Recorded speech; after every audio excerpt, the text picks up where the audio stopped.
Welcome everyone, I'm Dale, and this is Cinema Historia. A warning from a distant planet and an unseen planetary force.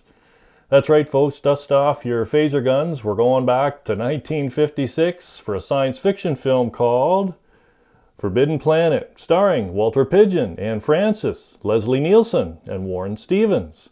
And this is directed by Fred M. Wilcox. So where does our sci-fi begin this week? Well, it begins in the 23rd century. After more than a year's journey, the United Planets starship C-57D arrives at the distant planet Altair 4 to determine the fate of an expedition sent there 20 years before. Dr. Edward Morbius, played by Walter Pidgeon, one of the expedition scientists, warns the ship not to land for safety reasons. But Commander John J. Adams, played by Leslie Nielsen, ignores the warning. After landing, Adams and Lieutenants Jerry Farman and Doc Ostro are transported to the Morbius residence. Morbius describes how all the other members of their expedition had been killed one by an unseen planetary force. Their ship was also vaporized as the last survivors tried to lift off. Morbius and his daughter Altera, played by Anne Francis, offer to help their starship return home, but Adams says he must receive further instructions from Earth. Morbius tells Adams and Ostro that he has been studying artifacts of the Krell, which is a highly advanced race that perished 200,000 years ago. He also tells them there is an underground machine still functioning, powered by 9,200 thermonuclear reactors. Adams wants to share the discoveries with Earth, but Morbius refuses. So, does Commander Adams ignore the warnings and wait for further instructions from Earth? Do they all escape the planet safely? Or does an unseen planetary force appear? This is a great sci-fi, actually, that really stands up today. It was filmed in Eastman Color and CinemaScope and is considered one of the great science fiction films of the 1950s. Production took up 89,000 square feet of soundstage space, making it one of the largest productions for MGM. Filmed on the same stage as The Wizard of Oz in 1939, the set of Altair's garden is a reuse of the Munchkin village set. Pretty neat. Walt Disney Studios artist Joshua Meador animated the monster and provided approximately 29 other animated effects, including laser beams. It is also the film debut of Canadian actor Leslie Nielsen.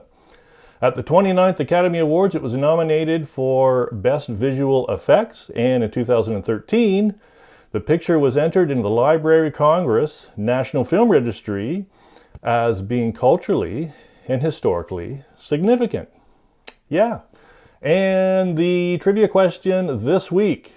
See if you can figure this one out. It's got several answers to it, actually. Did Forbidden Planet pioneer several firsts in science fiction cinema?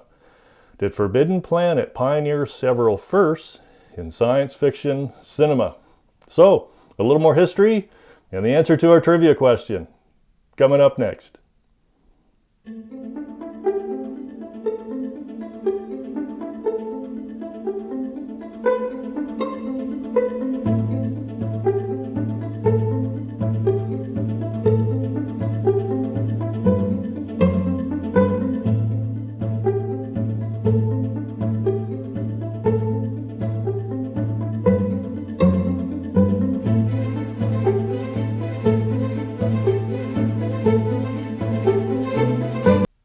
This week for history, we're going to talk about another character in this movie named Robbie the Robot.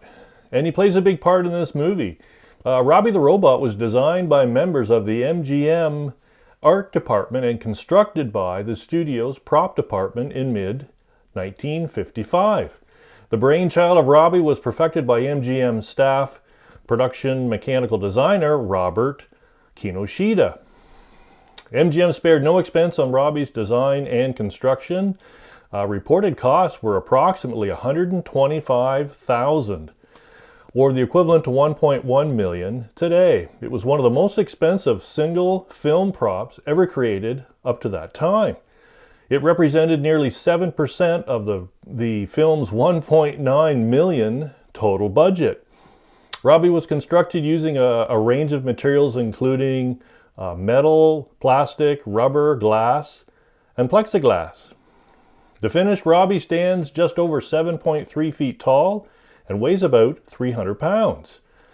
He was fabricated in 3 detachable sections: the legs and lower torso, the chest section, and a highly detailed headpiece. The bottom front section has rows of thin blue neon tubes which light up in voice synchronization when Robbie speaks. Robbie's voice was performed off camera by actor and announcer Marvin Miller. He spoke lines into a microphone that fed into a voice-activated circuit in Robbie's foot, up through his leg into his lower headpiece, which activated the flashing neon tubes. In Forbidden Planet, Robbie was operated by stuntman Frankie Darro, as his height was 5'3". Robbie quickly became a science fiction icon, being reused in MGM's film The Invisible Boy in 1957. He appeared in other films and TV shows including Columbo, The Addams Family, and one of my favorites, Lost in Space, in 1966 and 1967.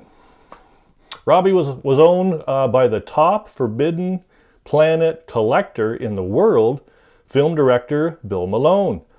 It was his prop collection for many years, but in 2017, though, Robbie was sold by Bonham's Auctioneers in New York for $5,375,000.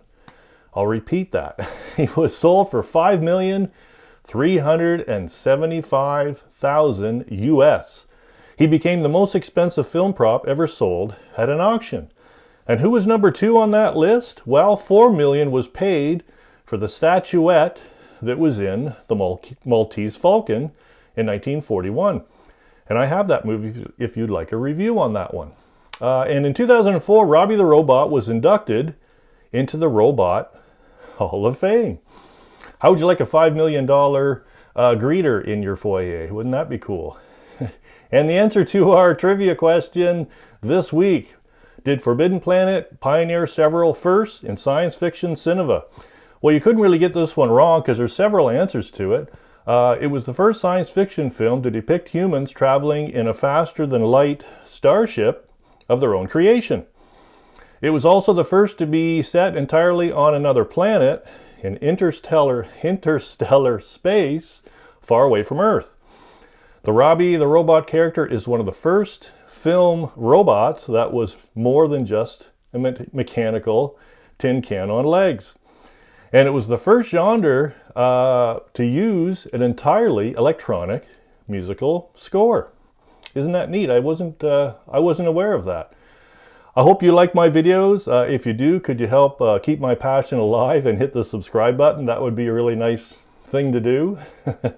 I gotta go. Robbie's gone missing. He's got to be around here somewhere.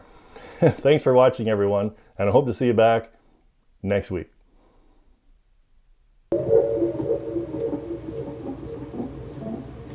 Where have you been? I've beamed and beamed. Sorry, miss. I was giving myself an oil job. And what is it you require this time, Miss Alton?